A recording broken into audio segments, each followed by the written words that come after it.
नमस्कार दोस्तों, कैसे हैं आप? आज हर इंसान बहुत तेजी से अपने गोल्स अचीव करने के लिए भाग रहा है। सुबह 7 बजे काम को निकलता है और रात को 7 बजे से पहले नहीं पहुंचता। वो इतना बिजी है कि ढंग से अपने परिवार के लोगों से बात करने के लिए भी उसके पास समय नहीं है।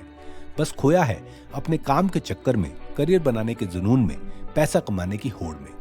ऐसे में अगर किसी दिन इस इंसान को पता चले कि उसे एक ऐसी बीमारी है जो लाखों करोड़ों में सिर्फ एक इंसान को होती है और उसके पास अब सिर्फ कुछ ही समय बाकी है, सिर्फ एक मोमेंट में इंसान के सालों आगे की प्लानिंग धरी की धरी रह जाती है और तब इंसान को रियलाइज होता है कि एक्चुअली उसके लिए क्या जरूरी है।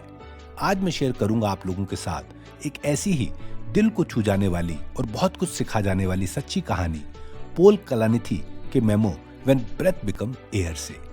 आइए जानते हैं लाखों लोगों को इंस्पायर करने वाली ये कहानी हमारे कहानियों के चैनल स्टोरी राइट्स पे। In perfect health he began childhood, college and thereafter. Paul Kalanithi एक साधारण परिवार से ताल्लुक रखते थे जो अपने माता पिता और 2 भाइयों के साथ अमेरिका में रहते थे। पिता डॉक्टर थे और माता होम मेकर थी। पढ़ने के लिए पॉल बेस्ट स्कूल में गए और फिर स्टैनफोर्ड यूनिवर्सिटी में उनका दाखिला हुआ। स्कूल टाइम से ही उनकी माँ ने उनका इंटरेस्ट फिक्शन बुक्स पढ़ने में लगाया, जिसकी वजह से उनका रुझान लिटरेचर और लाइफ का पर्पस समझने की तरफ हुआ, जिसकी वजह से उन्होंने कॉलेज में लिटरेचर और बायोलॉजी सब्जेक्ट्स चूज किए और इनमें अपनी ग्रेजुएशन डिग्री कंप्लीट की। मास्टर्स के लिए उनके पास 2 चॉइस थी, या तो इंग्लिश लिटरेचर में मास्टर्स या मेडिकल स्कूल, क्योंकि ग्रेजुएशन में उनके पास बायोलॉजी थी।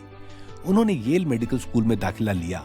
मेडिकल स्कूल में पढ़ाई और प्रैक्टिस खत्म करने के बाद उनकी शादी हो गई और वो और उनकी वाइफ लूसी रेजिडेंट डॉक्टर्स बन गए।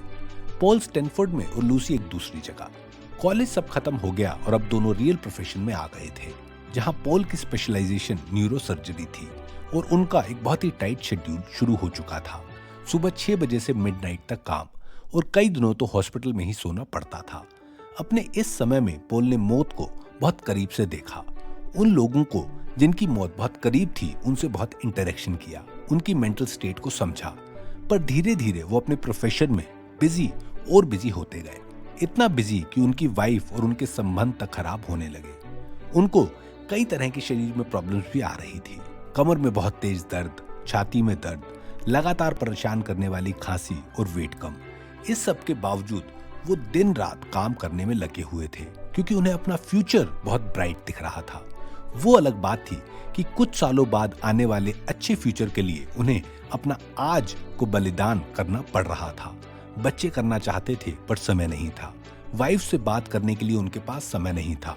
अपनी बॉडी जो उनका साथ अच्छे से नहीं दे रही थी, उसको रेस्ट देने तक का समय नहीं था। दोस्तों, ये सिर्फ पॉल की कहानी नहीं है, हर प्रोफेशन की कहानी आज हो गई है। स्कूल के कुछ साल तक इंसान थोड़ा फ्री रहता है, उसके बाद कॉलेज, फिर यूनिवर्सिटी, फिर जॉब और फिर शादी, और इंसान जैसे कभी फ्री ही नहीं हो पाता। पॉल की बात करें तो इतना बिजी लाइफ के बीच में उनके साथ कुछ ऐसा हुआ जो मैं विश करूंगा कि किसी के साथ भी ना हो। आइए जानते हैं कहानी के दूसरे भाग में। Cease not till death a life so changed. उस समय जब उनकी अच्छी प्रैक्टिस की वजह से उनको कई अवार्ड्स मिल चुके थे, उन्हें $1 मिलियन सैलरी के जॉब ऑफर्स आ रहे थे। अब वो समय आ रहा था जब इतने सालों की मेहनत का फल उन्हें और उनकी वाइफ को मिलेगा। पर ऐसे समय पे दोस्तों, उनको हो रही severe back pain, chest pain, खांसी और कम वेट का जब कारण पता करवाने के लिए टेस्ट करवाए गए तो पता चला कि उनके शरीर में कैंसर ने बहुत बुरे तरीके से सेंध लगाई हुई है। लंग्स छोटे बड़े ट्यूमर से भरे हुए हैं। उन्हें एक ऐसी तरह का लंग कैंसर डिटेक्ट हुआ है जो उनकी उम्र के लोगों में सिर्फ 0.0012% लोगों को होने के चांस होते हैं, और वो उन चंद लोगों में से एक है जिन्हें इस बुरे तरह का कैंसर हुआ है। और दोस्तों, जिस समय उन्हें अपनी बीमारी के बारे में पता चला, और क्योंकि वो खुद न्यूरोसर्जन थे, तो उन्हें पता था कि अब उनके पास बस कुछ ही समय बाकी है। तो उनके फ्यूचर्स प्लान सब एकदम से जैसे हवा में उड़ गए। अब जो उनके पास रह गया था वो था प्रेजेंट, जिसको अब तक उन्होंने बस फ्यूचर की तैयारी में ही व्यतीत कर दिया था। बस कुछ समय पहले लगातार ऑपरेशन थिएटर में 36 घंटे काम करने वाला अब बेड रिडन हो गया, जिसके लिए टॉयलेट तक जाना पहले जैसे नॉर्मल नहीं था। उन्हें कैंसर हुआ, ये उनकी किस्मत अच्छी नहीं थी, पर उस समय भी वो अपनी किस्मत को अच्छा मानते थे, क्योंकि बाय चांस वो एक ऐसे हॉस्पिटल में रेजिडेंसी कर रहे थे जिसमें पूरे अमेरिका का ही नहीं, वर्ल्ड की एक बहुत बेहतरीन लंग कैंसर स्पेशलिस्ट उनका ट्रीटमेंट करेगी। दोस्तों, अब उस समय पोल कलानिधि के दिमाग में बहुत उथल पुथल थी। वो जानना चाहते थे कि एग्जैक्टली उनके पास कितना समय है, 10 साल, 2 साल या 6 महीने। अब उन्हें पता था कि कोई भी डॉक्टर उनको क्लियरली ये नहीं बताएगा, पर फिर भी वो ये जानना चाहते थे, क्योंकि उन्होंने सोच लिया था कि जितना भी समय उनके पास है वो तब तक मर कर नहीं जिएंगे। जब तक उनकी आखिरी सांस चल रही है वो अपने जीवन को सही तरीके से जिएंगे। तो उनके पास अगर 10 साल हैं तो वो अपने डॉक्टर के प्रोफेशन को दोबारा ज्वाइन करेंगे, और अगर उनके पास कम समय है तो अपनी फैमिली बढ़ाने का काम करेंगे, और जो उनका राइटर बनने का सपना है उसे एक किताब लिखकर पूरा करेंगे। उन्हें अपने डॉक्टर से अपने सवालों का क्लियर आंसर नहीं मिला। उनकी डॉक्टर ने तो उनका ट्रीटमेंट शुरू कर दिया, बेस्ट पॉसिबल ट्रीटमेंट जो उनके लिए पॉसिबल था। अब क्योंकि उनके ट्रीटमेंट से उनके बॉडी में बहुत से साइड इफेक्ट्स होंगे, तो उन्होंने अपने स्पर्म फ्रीज करवाने का प्लान किया, ताकि वो समय रहते आईवीएफ ट्रीटमेंट से अपनी वाइफ के साथ अपने बच्चे होने का सपना पूरा कर सके। उनके डॉक्टर ने उनका ट्रीटमेंट शुरू किया, और शुरुआती दौर में उनकी बॉडी उस ट्रीटमेंट को सही से रिस्पॉन्ड कर रही थी। उनके रेगुलरली होने वाले टेस्ट ये बता रहे थे कि उनका कैंसर क्योर हो रहा है। और दोस्तों, कुछ समय बाद उनके बॉडी में हो रहे इंप्रूवमेंट से उन्हें लगने लगा कि अब वो अपने न्यूरो सर्जरी के प्रोफेशन को, जिसको वो बहुत प्यार करते थे, वहां जा पाएंगे। और उनके डॉक्टर्स के सही ट्रीटमेंट और उनकी इच्छा शक्ति की वजह से वो दोबारा ठीक होकर ऑपरेशन थिएटर पहुंचे, और इस बार पेशेंट की तरह नहीं दोस्तों, दोबारा डॉक्टर बन के। वो बहुत खुश थे कि कैसे उन्होंने एक बार तो सोच लिया था कि वो वापस नहीं आ पाएंगे, पर कैसे भगवान ने उन्हें मौका दिया अपना जीवन सही से दोबारा जीने के लिए। शुरू में उन्हें अपना काम दोबारा स्टार्ट करने में परेशानी हुई, पर कुछ समय बाद उन्होंने दोबारा पेस पकड़ लिया। दोबारा सेम रूटीन शुरू हो गया, वही बिजी दिन, बहुत सारे काम, और इसी दौरान कैंसर की ग्रोथ चेक करने के लिए रिपीटेड टेस्ट। और पहले डायग्नोसिस के करीबन 7 महीने बाद जब वो जोर शोर से दोबारा अपना काम कर रहे थे, तो जो सीटी स्कैन का रिपोर्ट उनके सामने आया, उसमें उन्हें फिर एक मुश्किल परिस्थिति में डाल दिया। एक नई जगह पे एक नया ट्यूमर साइज में बहुत बड़ा आ गया है। और दोस्तों, इस बार उन्हें लगने लगा कि अब ट्रीटमेंट पहले से बहुत ज्यादा पेनफुल होगा, और इस बार उनके दोबारा operation theatre as a doctor join करने के चांसेस बहुत ही कम है। अब अपनी चिंता को डॉक्टर से मिलने तक के लिए उन्होंने छोड़ दिया। और दोस्तों, उनकी सोच सही थी।